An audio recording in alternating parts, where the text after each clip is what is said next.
हरे कृष्णा। आज चर्चा करने का प्रयास करेंगे डेमिगॉड्स पार्ट 2। तो हम लोगों ने नया टॉपिक शुरू किया था, डेमिगॉड्स यानी कि देवताओं के बारे में चर्चा कर रहे थे। ये सब बताया गया था कि ये बहुत ही कंट्रोवर्शियल टॉपिक है, बहुत डिटेल में एक्सप्लेन किया जाएगा। तो देवता कौन होते हैं और देवता कहाँ रहते हैं, ये सब हम लोगों ने कुछ कुछ इंट्रोडक्शन अपने पिछले पार्ट में देख लिया था। अब आज चर्चा करेंगे कि देवताओं की पूजा करता कौन है और क्यों करता है। देखिए, अगर प्रश्न ये होता है कि अगर कृष्ण ही भगवान, कृष्ण ही supreme personality of godhead हैं, तो लोग हम देखते हैं देवताओं की पूजा क्यों करते हैं। भाई, अगर कृष्ण ही भगवान है तो लोग कृष्ण की पूजा करें ना, खत्म काम। लोग, Krishna supreme personality of God है तो सारे लोग कृष्ण की ही पूजा करें, सारे लोग कृष्ण की ही भक्ति करें। पर हम तो नहीं देख रहे कि सारे लोग कृष्ण की भक्ति कर रहे हैं। क्यों नहीं कर रहे? ऐसा क्या चीज है जो व्यक्ति को कृष्ण की भक्ति करने में रुकावट डाल रही है? तो देखिए, देवताओं की पूजा कौन करते हैं, उपासना कौन करते हैं, देखिए समझिए इस बात को। देखिए, पहली बात तो ये समझिए, हर व्यक्ति इंडिविजुअल है, यानी व्यष्टि आत्मा है। और हर व्यक्ति के मन में या हृदय में अलग अलग इच्छाएं हैं। और परिस्थिति के अनुसार इच्छाएं बदलती रहती। जैसे मान लीजिए किसी व्यक्ति को नौकरी नहीं लग रही है, नौकरी पाने की इच्छा है। नौकरी लग गई तो अच्छी पति या पत्नी पाने की इच्छा है। वो हो गया तो एक बढ़िया घर पाने की इच्छा है। तो इच्छा इच्छा इच्छा, हर व्यक्ति के अंदर कुछ ना कुछ इच्छाएं हैं और वो परिस्थिति के अनुसार इच्छाएं बदलती रहती। पर ये इच्छाएं भौतिक है, यानी ये इच्छा इस भौतिक जगत में कैसे सुख पूर्वक रहा जाए, ये इच्छा है। तो व्यक्ति के मन में बहुत सारी भौतिक इच्छाएं हो सकती हैं, और जो देवता हैं उनके पास ये पावर होती है कि वो आपकी इन भौतिक इच्छाओं को पूरी कर सकते हैं। ये बहुत बड़ी बात है। और ये पावर कहाँ से आई देवताओं के पास भौतिक इच्छा को पूरी करने के लिए? भगवान ही दिए हैं। भगवान ही देवताओं को शक्ति देते हैं। ये मैंने जैसे लेट्स से फॉर एग्जांपल, आपको मान लीजिए प्राइम मिनिस्टर मोदी से मिलना हो, और उससे पहले आपको उनके असिस्टेंट से या जो भी सेक्रेटरी जो भी होता है उनसे मिलना पड़ेगा, अपॉइंटमेंट लेना पड़ेगा। तो उस व्यक्ति से अपॉइंटमेंट लेने के बाद ही आप मोदी से मिल सकते हैं। ये पावर उस व्यक्ति को किसने दिया? मोदी ने स्वयं। तो हर व्यक्ति के अंदर जो भी भौतिक इच्छाएं हैं, देखिए कलयुग में सब फास्ट हो चुका है। तो अगर आपके अंदर कोई भौतिक इच्छा है तो आप चाहते हैं जल्दी ये इच्छा पूरी हो। मतलब हर व्यक्ति को अर्जेंसी फील होती है कि अरे बस अभी मेरी इच्छा पूरी हो जाए। और इस अर्जेंसी के लिए कि मेरी इच्छा बहुत जल्दी पूरी हो जाए, इसलिए वो डेमिगॉड्स या देवताओं को अप्रोच करते हैं, उनको उनको रिजल्ट बहुत फास्ट चाहिए होता है। बस मेरी आज इच्छा, बस जैसे हम लोग बोलते हैं भी कि मैं, हनुमान जी आप मेरी ये इच्छा पूरी कर दो, फिर मैं हर मंगलवार को इतने इतने रुपए के लड्डू चढ़ाऊंगा आप। डील करते हैं कि आप मेरी ये इच्छा जल्दी पूरी कर दो बस, फिर उसके बाद जो आप चाहते हो वो मैं दूंगा आपको। मतलब जो मैं चाहता हूँ वो आप दो, फिर मैं आपको जो प्रिय है वो मैं चढ़ाऊंगा आपको। तो हर व्यक्ति चाहता है कि उसकी जो भौतिक इच्छाएं बहुत जल्दी पूरी हो जाए, शीघ्र पूरी हो जाए, इसलिए वो देवताओं के पास जाता है। तो जैसा कि मैंने बताया, किसी को पैसा चाहिए, किसी को बीवी चाहिए, किसी को हस्बैंड चाहिए, किसी को बच्चे चाहिए, किसी को नाम चाहिए, किसी को शोहरत चाहिए, इन- इत्यादि इत्यादि सब चलता रहता है। बहुत इच्छाएं होती हैं। तो इसलिए वो रेस्पेक्टिव देवता के पास जाता है। यानी हर देवता के पास आपकी हर इच्छा पूरी करने की शक्ति नहीं है, पर किसी एक देवता के पास किसी एक भौतिक इच्छा या जो आपकी इच्छा है उसको पूरी करने की क्षमता है या शक्ति है। और इसके लिए भगवत गीता में भगवान श्लोक बोलते हैं, 7.22, सातया श्रद्धया युक्तस तस्य आराधनम ईहते लभते च तथा कामान मयि एवा विहितान हितान मयि एवा विहितान हितान। अरे भाई, जो तुम देवताओं से भौतिक इच्छा पूरी करने की याचना लगा रहे हो, और अगर वो देवता आपकी भौतिक इच्छा पूरी कर भी दे रहा है तो मेरी ही वजह से कर रहा है। एक्चुअली मैं ही ये शक्ति दिया हूं देवता को पूरी करने के लिए। तो बेसिकली तुम मुझसे ही ले रहे हो। भगवान कह रहे हैं। जैसे कभी कभी होता है कि नई नई दुल्हन आती है या नई नई बहू आती है, तो जो सास होती है तो वो बहू कुछ नहीं बोलती, वो किसी को पकड़ लेती है। जैसे लेट से मान लीजिए बहू ने कुछ बढ़िया कुछ खाना बनाया और उसमें नमक कम रह गया, लेट से, तो बहू को नहीं बोलेगी, बहू तूने नमक कम डाला है। तो वो एक किसी बच्चे को पकड़ती है, अरे बिट्टू, सब्जी में नमक थोड़ा कम रह गया है। अब बिट्टू ने थोड़ी ना सब्जी सब्जी बनाई है, सब्जी तो बहू ने बनाई है, पर वो उसके माध्यम से उसको कहती है।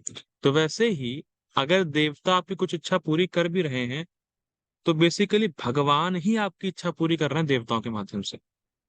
बहुत सुंदर बात है। जैसे एग्जाम्पल ये आता है, ऐसे जैसे बहुत सारे व्यक्ति प्रसादम खाने के लिए बैठे हैं और आप उनको सब्जी सर्व कर रहे हो, तो सब्जी आपने सर्व करी कि जो चमचा होता है उसने सर्व करी, ये प्रश्न उठता है। अगर आप कहते हो कि अगर आप कहो कि सब्जी को चमचे ने सर्व किया, तो फिर चमचा उठाया किसने था? अगर बोलो कि आपने सर्व किया था, तो चमचे की कोई वैल्यू नहीं इसका मतलब। चमचे ने कुछ नहीं किया। तो बेसिकली क्या है कहने पूरा प्रॉपर अंडरस्टैंडिंग क्या है, उस व्यक्ति ने चमचे के माध्यम से आपको सब्जी दिया, जो भी खाना दिया। तो वैसे ही भगवान ने देवताओं के माध्यम से आपकी इच्छा पूरी कर, क्योंकि भगवान ही सुप्रीम कंट्रोलर है। अगर भगवान ना चाहें तो देवता आपको कुछ नहीं कर सकता। फर्क है। इसीलिए कई बार होता है कि लोग देवता की पूजा करते हैं, उनको नहीं मिलता है, क्योंकि उनके कर्मों में नहीं है। तो भगवान अलाउंस करते ही नहीं है देवताओं को कि आप उनको दो, क्योंकि जब तक भगवान ऑर्डर नहीं देंगे तो देवता भी आप कुछ दे नहीं सकते। ये फर्क है। अब क्या है देखिए, जैसे मान लीजिए किसी व्यक्ति को मिक्सी ठीक करानी है, जो घर में मिक्सी होती है ना, मिक्सी वो, या मान लीजिए फैन ठीक कराना है, कुछ भी इलेक्ट्रिक अप्लायंस ठीक कराना है। तो अब अगर आपके घर में कोई इलेक्ट्रिक अप्लायंस खराब हुआ है तो आप इलेक्ट्रिशियन के पास जाएंगे ना। लेकिन अगर आप डॉक्टर के पास चले जाओ, डॉक्टर साहब देखिए मेरा पंखा खराब हो गया है, डॉक्टर आपकी फीलिंग को एक्सपेक्ट करेगा, ठीक है आपको पंखा खराब हुआ है तो आप मेरे पास क्यों आए, आप इलेक्ट्रिशियन के पास जाइए ना। फैन ठीक करने में मैं आपकी हेल्प नहीं कर सकता हूँ, अगर आपको कोई बीमारी हुई है तो मैं ठीक कर सकता हूँ। तो वैसे ही अलग अलग पर्पस के लिए अलग अलग देवताओं को अप्रोच करना होता है, फर्क है। तब आपको एक्चुअल बेनिफिट मिलेगा। और सुखदेव गोस्वामी श्रीमद् भागवतम के दूसरे स्कंद में एक लिस्ट बना बताते हैं कि अगर आपको ये इच्छा पूरी करनी है तो आप किस देवता के पास जाओ। तो कुछ कुछ चीजें मैं आपको बता देता हूँ, शायद आपके काम आ जाए। लेकिन देवताओं के पास जाना is not a very good option, ठीक है। लेकिन ये सब चर्चा होगी आगे। जैसे अगर आपको ब्रह्म ज्योति में मिलना है तो आपको ब्रह्मा की पूजा करनी पड़ेगी, ब्रह्मा जी की उपासना करनी पड़ेगी। अगर आप बहुत बड़े विद्वान होना चाहते हैं तो आपको पूजा करनी है बृहस्पति जी की। अगर आप बहुत ताकतवर होना चाहते हैं तो आपको इंद्र की पूजा करनी है। अगर आप अच्छे संतान चाहते हैं तो आपको प्रजापति की पूजा करनी है। अगर आप अच्छा सौभाग्य चाहते हैं तो दुर्गा देवी की पूजा करनी है। अगर आप बहुत तेजवान होना चाहते हैं और पैसा कमाना चाहते हैं, जो कि सब चाहते हैं, तो आपको वसु की पूजा करनी होगी। अगर आपको जगत में महान बनना है तो आपको शिव जी की पूजा करनी होगी। अगर आप बहुत अनाज चाहते हैं, जैसे कभी होता है कि जैसे आपने खेती करी तो आप चाहते हैं कि इस साल बहुत अनाज उगे, तो आपको अदिति की पूजा करनी है। अगर आपको बहुत बड़ा राज्य चाहिए तो आपको विश्वदेव की पूजा करनी है। अगर आपको बहुत पॉपुलर होना है, मतलब लोगों के बीच में, तो एक सद्या डेमीगॉड है, उनकी पूजा करनी है। अगर आप अपनी आयु बहुत लंबी करना चाहते हैं तो आपको अश्विनी कुमार की पूजा करनी है, ठीक है। तो ये सब चीजें हैं। और अगर आप चाहते हैं कि किसी कंपनी में आप चाहते हैं कि मेरा पोस्ट बना रहे, मैं इस गद्दी पे बना रहूं, जैसे अभी ट्रूडो चाह रहा है कि मैं इस गद्दी पे बना रहूं, तो उसको ट्रूडो को आ, इस पृथ्वी माँ की पूजा करनी पड़ेगी। और अगर कोई बहुत सुंदर दिखना चाहता है तो वो गंधर्वों की पूजा करे। अगर किसी को बहुत अच्छी बीवी चाहिए, अप्सरा जैसी, तो उर्वशी की पूजा करे। अगर कोई किसी पे डोमिनेशन चाहता है, मतलब किसी को कंट्रोल करना चाहता है, तो वर्मा जी की पूजा करे। अगर किसी को फेम चाहिए, टेंजिबल फेम, टेंजिबल मतलब ऐसा फेम जो मृत्यु के बाद भी बना रहे, जैसे ऐसे अगर मान लीजिए आप जीवित है तो आप पॉपुलर है, ठीक है, लेकिन आपके मरने के बाद भी लोग आपको याद रखें, तो आपको कृष्ण की पूजा करनी है। गजब है। क्यों? तो मैं बता रहा हूँ। भीष्म देव, ध्रुव महाराज, प्रहलाद महाराज, ये सब अभी है नहीं। मतलब बेसिकली मतलब इस धराधाम में नहीं, ऐसे तो वो वैकुंठ में है, अभी नहीं है, लेकिन इनकी कीर्ति अभी भी गाई जाती है, टेंजिबल फेम। या अगर कोई बहुत अच्छा बैंक बनना चाहता है तो वरुण की पूजा करे। अगर वो बहुत लर्नड मैन बनना चाहता है, मतलब विद्वान पंडित, तो वो शिव जी की पूजा करे। अगर वो चाहता है कि उसके विवाहित विवाहित संबंध अच्छे रहे तो उमा की पूजा करे। और अगर वो वाकई में स्पिरिचुअल एडवांसमेंट चाहता है, मतलब आध्यात्म में प्रगति करना चाहता है, तो उसको लॉर्ड विष्णु की पूजा करनी पड़ेगी और उनके भक्तों की पूजा करनी पड़ेगी। ठीक है। या कोई, या ऐसे से बहुत बहुत ही ऐसा लंबा पूरी लिस्ट है, तो उस पर नहीं जाएंगे।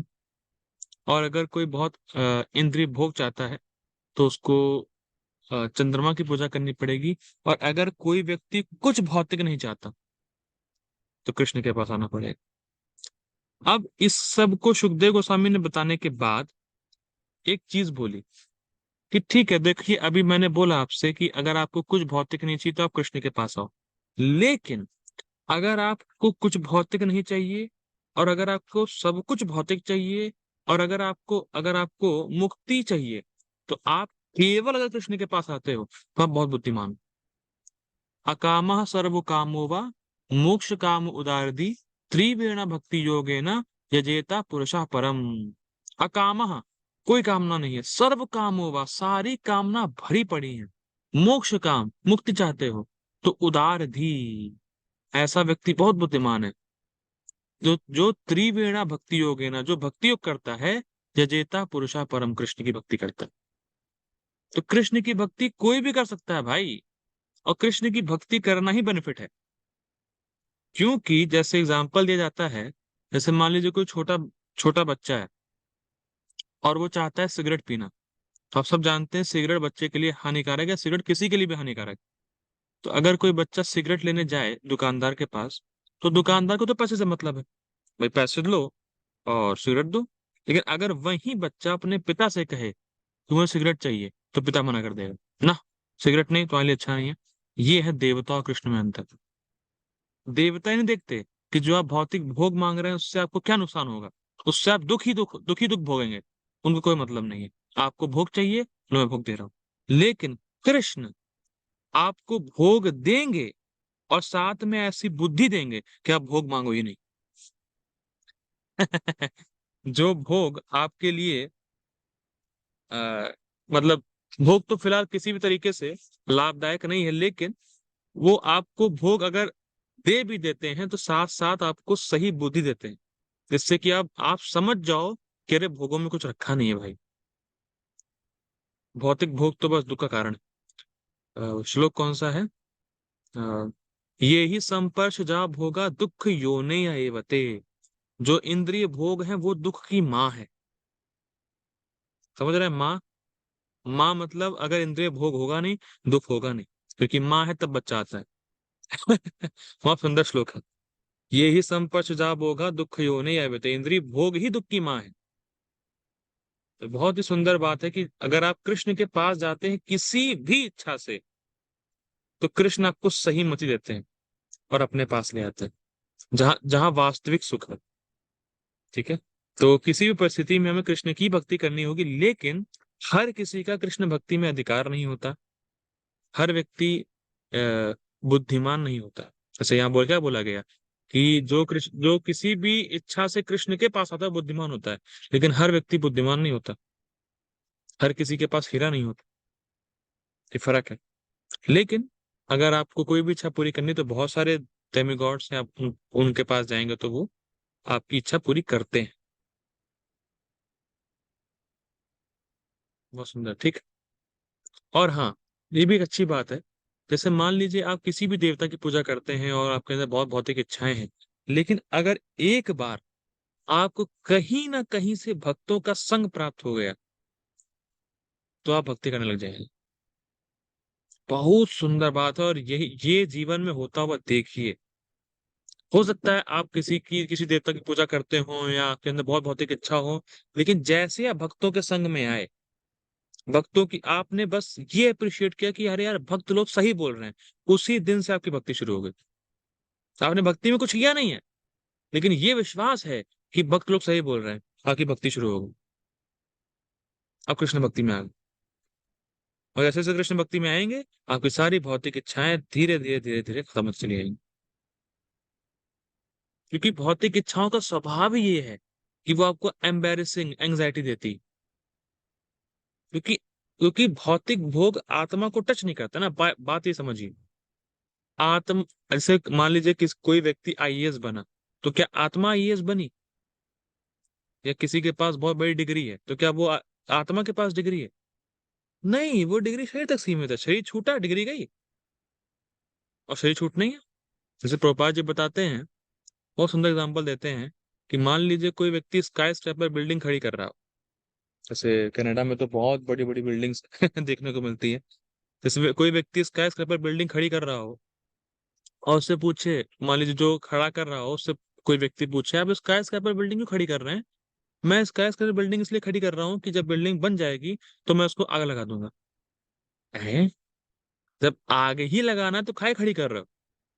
तो जब कोई भी भौतिक उपलब्धि एट द एंड जब शरीर छूटेगा तो वो भस्म हो जाएगी, या शरीर आपका आग में झोंक दिया जाएगा, तो आप काहे के पीछे पड़े हो? बहुत सुंदर एग्जाम्पल है। आप आप सिर्फ इस शरीर के बारे में सोच रहे हो, जगत में महान बनने के बारे में सोच रहे हो, उपाधियां लेने के बारे में सोच रहे हो, पर अल्टीमेटली इनका होगा क्या? ये सब भस्म हो जाएंगे, ये सब छूट जाएगा। शरीर शरीर छूटेगा, सब कुछ चला जाएगा। तो काहे पड़े हो पीछे? तो ये बात तब समझ में आएगी जब भक्तों का संग होगा। क्योंकि ये मति, ये बुद्धि केवल कृष्ण के भक्त या कृष्ण ही प्रदान करते हैं।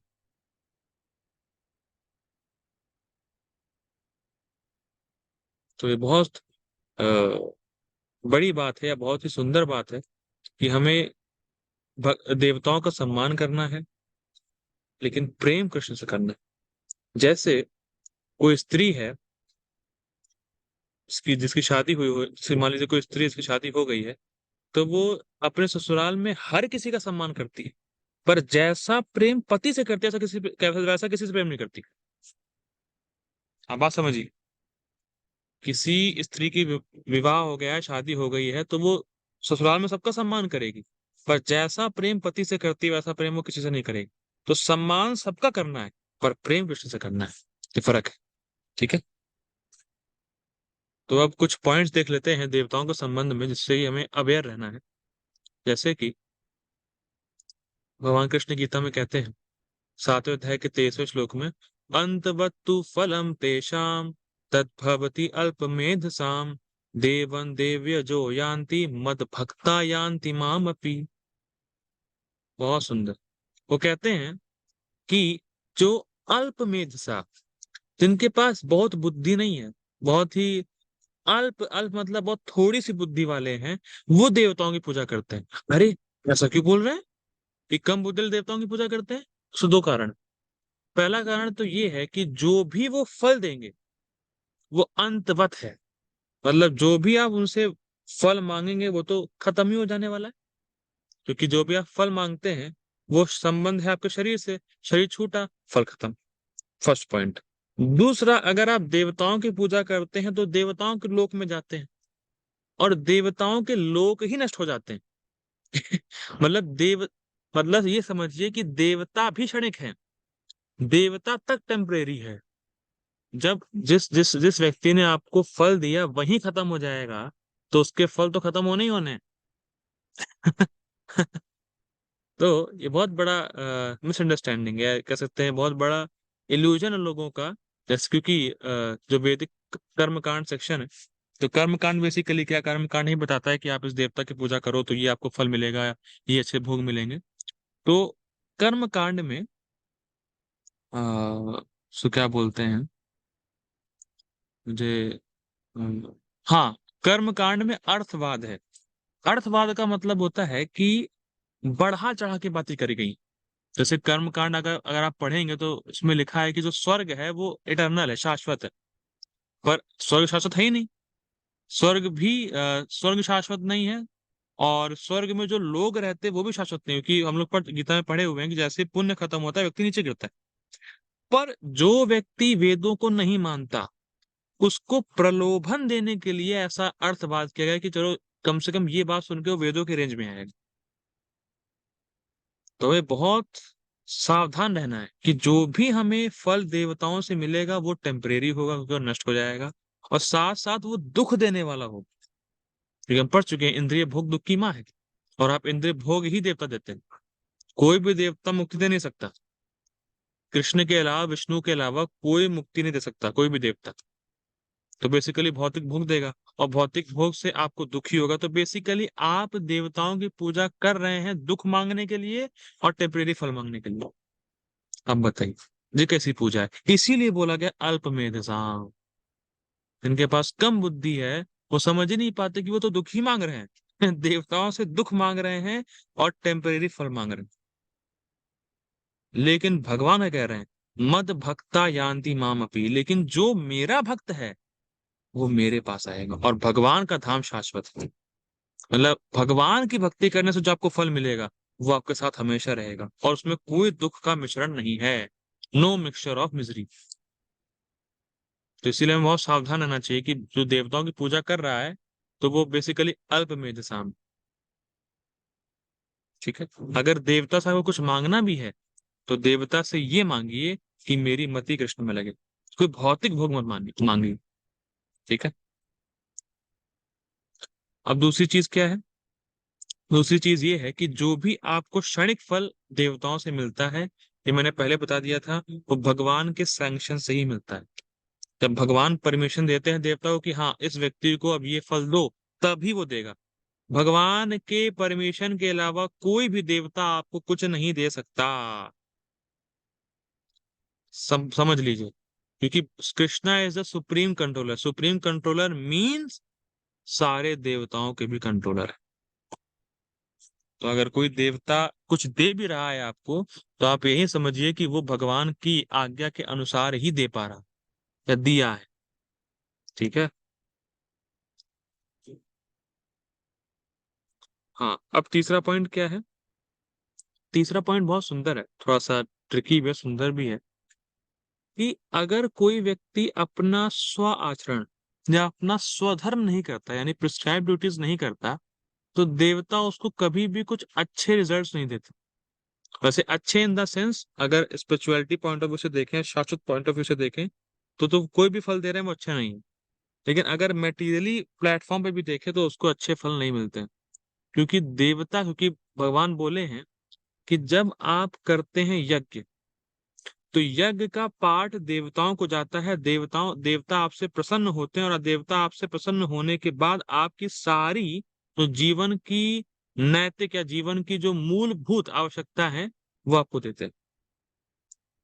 गीता के तीसरे अध्याय में बोला गया है बोधयन्ते परस्परम, मतलब परस्पर मतलब आपस में अंडरस्टैंडिंग होती है। जब मनुष्य यहाँ करता है, यज्ञ करता है, तो मनुष्य का यज्ञ जो है उसका पाठ देवताओं को जाता है, देवताओं से प्रसन्न होते हैं, और देवता प्रसन्न होने से और जो भी जीवन की आवश्यकता है वो मनुष्यों को देते हैं। तो अगर कोई यज्ञ करेगा ही नहीं, फिलहाल ऐसा यज्ञ यज्ञ हो भी नहीं रहा है इस जगत में, इस समय तो अभी नहीं हो रहा फिलहाल, इसलिए देवता प्रसन्न नहीं। इसीलिए अनटाइमली मौसम का चेंज होना, कहीं भी अर्थक्वेक आ जाना, कहीं भी बाढ़ आ जाना, कहीं भी सुनामी आ जाना, कहीं भी वॉल्केनो फट जाना, ये सब क्यों हो रहा है?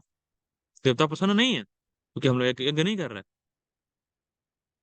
तो ये बहुत सुंदर है जब हम अपने स्वधर्म का पालन करते हैं। जो स्वधर्म मतलब जो हमारे स्वभाव से उत्पन्न है, यानी ब्राह्मण क्षत्रिय वैश्य शूद्र के जो हम ब्राह्मण क्षत्रिय वैश्य शूद्र वर्ण और आश्रम सन्यासी माफ कीजिएगा, ब्रह्मचारी गृहस्थ वान पर सन्यासी, ये आश्रम हो गए। जब तक व्यक्ति वर्ण आश्रम का नियम पालन नहीं करेगा या यज्ञ नहीं करेगा, और देखिए इस समय हो सकता है वर्णाश्रम पालन ना कर सके, तो इस समय इस कलयुग के लिए हरिनाम संकीर्तन है, संकीर्तन यज्ञ है।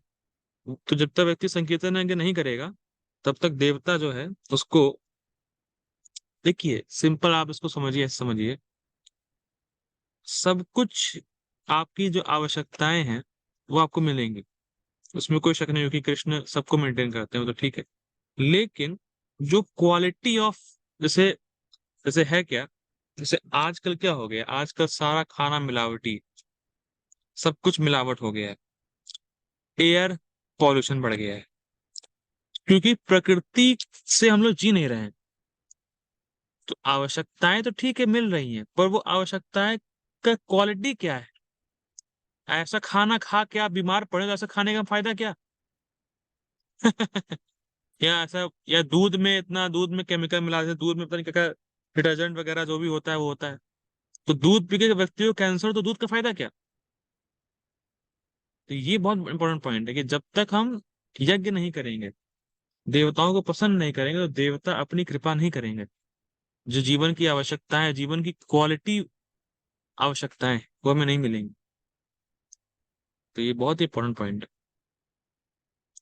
ठीक है, कि आगे पढ़ते हैं।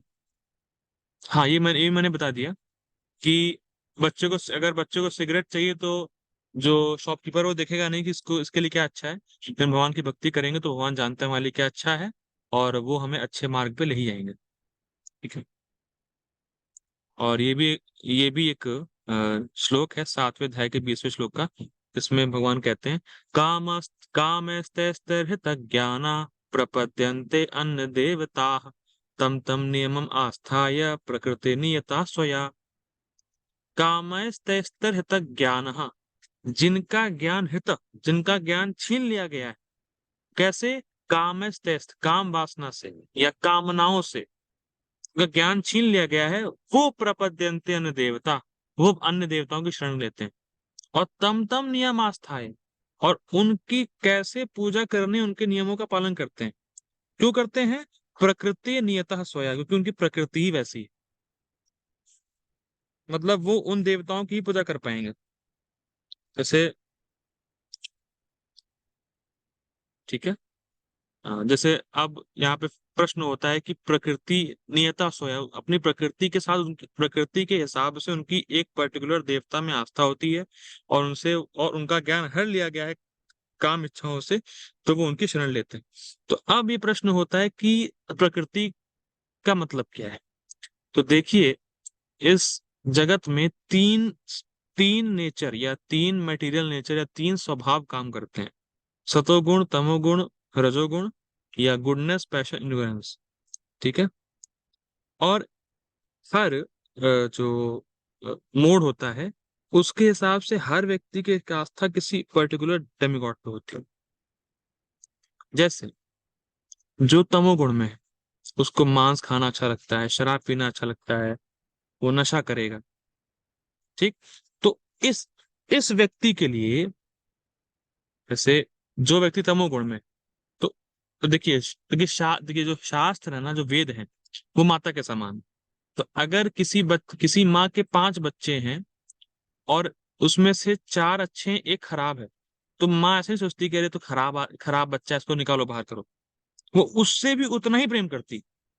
तो वैसे ही शास्त्र हमारी माँ के समान है, तो शास्त्र किसी भी बच्चे को निगलेक्ट नहीं करती है। तो जो जो व्यक्ति तमोगुण में है, तो उसके लिए शास्त्र एक पर्टिकुलर देवता की उपासना को बताता है। और वो डिजाइन ऐसे करके रखा गया है कि अगर वो उस देवता की उपासना करेगा तो वो और अपग्रेड होगा। तो अगर तमोगुण में है तो रजोगुण में जाएगा। ये ऐसे बनाया गया सिस्टम। ठीक है।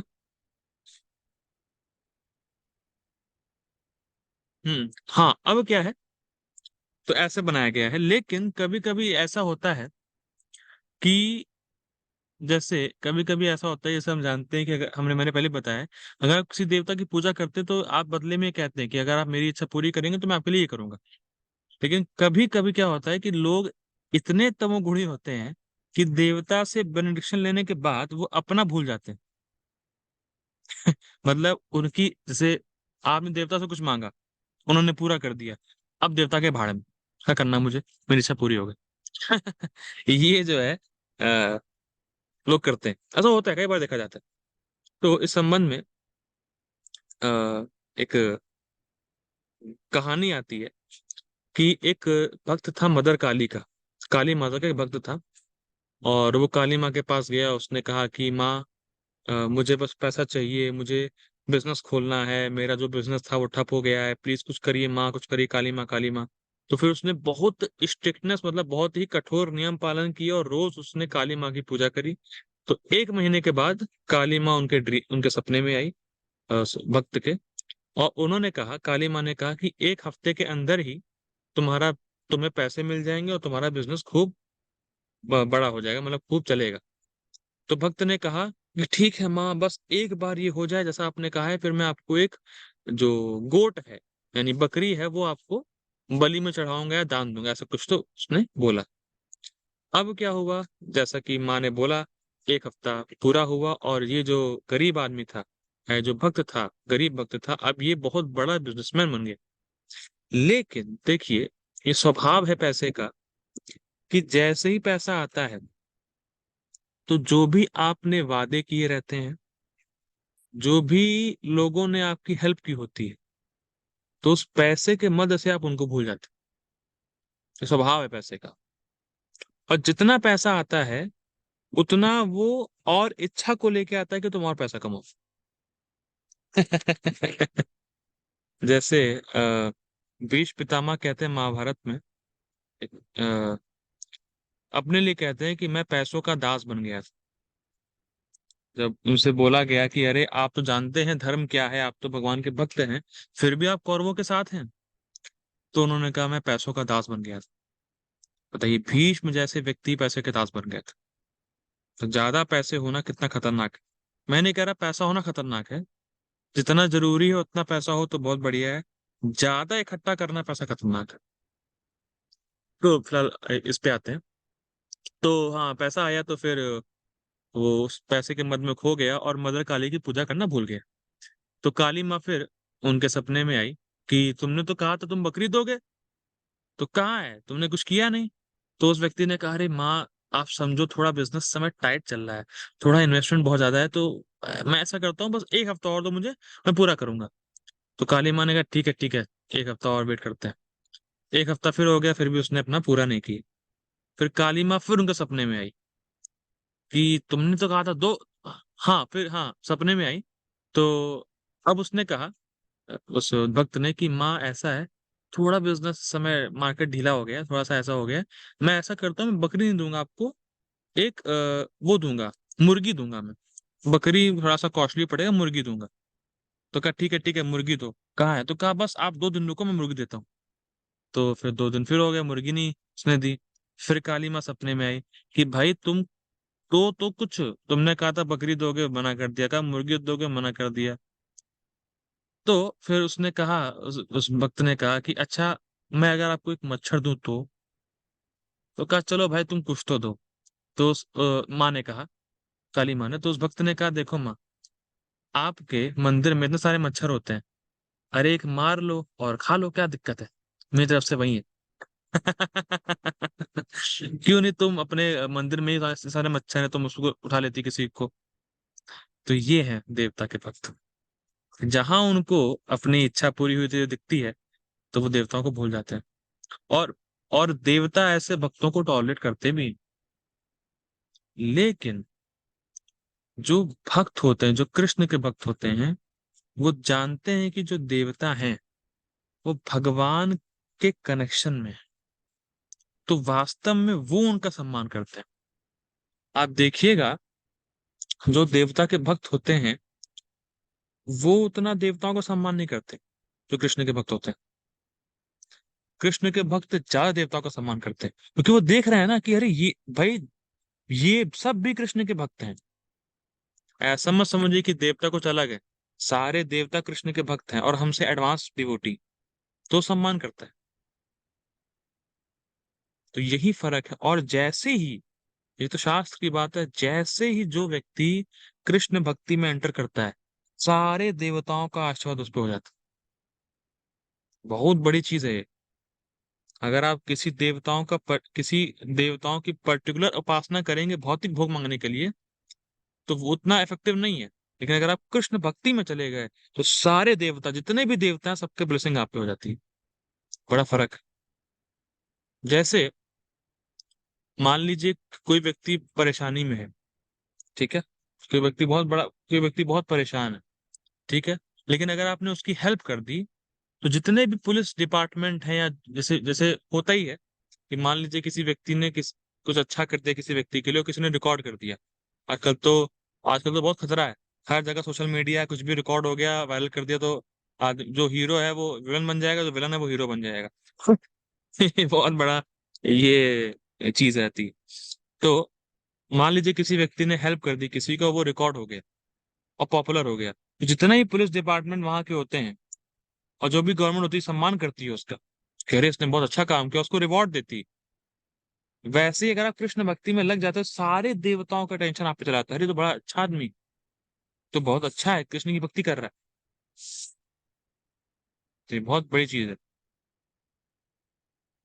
वैसे ही ये इतिहास में आता है, छत्रपति शिवाजी महाराज थे, तो उनको मदर दुर्गा से, माफ कीजिएगा, दुर्गा माँ से एक स्पेशल उनको अ, आशीर्वाद प्राप्त, मतलब स्वयं दुर्गा माँ ने उनको एक तलवार गिफ्ट करी थी फाइट करने के लिए, कि जो अधर्मी हो उन जो जो भी अधर्मी हो, आप उनको उखाड़ फेंकिएगा इस तलवार से।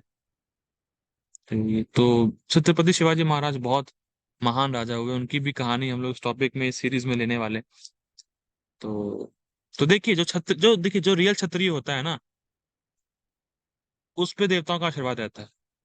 क्योंकि क्षत्रिय, देखिए, जो भी, जैसे जैसे लेट्स से फॉर एग्जांपल, जो प्रेसिडेंट है, जैसे प्रोपाल एग्जांपल देते हैं उसको, जो प्रेसिडेंट है आप उसको सम्मान भी करते हो, जो राजा है उसको सम्मान भी करते हो आप। भाई वो भी तो हमारी तरह सिटीजन ही है। भाई जो प्रेसिडेंट है वो भी तो हमारी तरह एक इंसान ही है, क्यों सम्मान कर रहा है उसका बहुत। तो जो राजा है वो भी तो हमारी तरह इंसान ही, क्यों सम्मान कर रहा है उसका, क्योंकि वो भगवान का प्रतिनिधि है उस समय।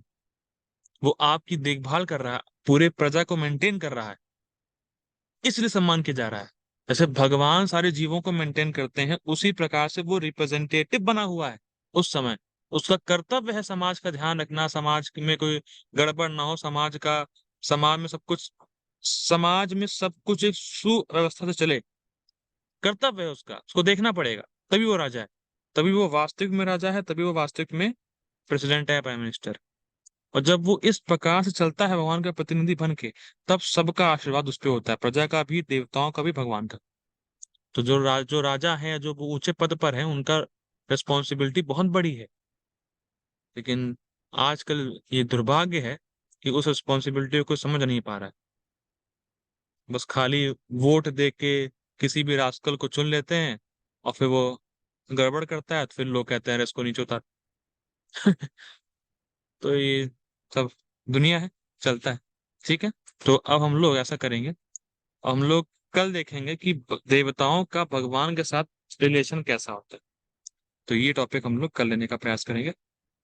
जगत गुरु शिल प्रभुपाद की जय। हरे कृष्ण।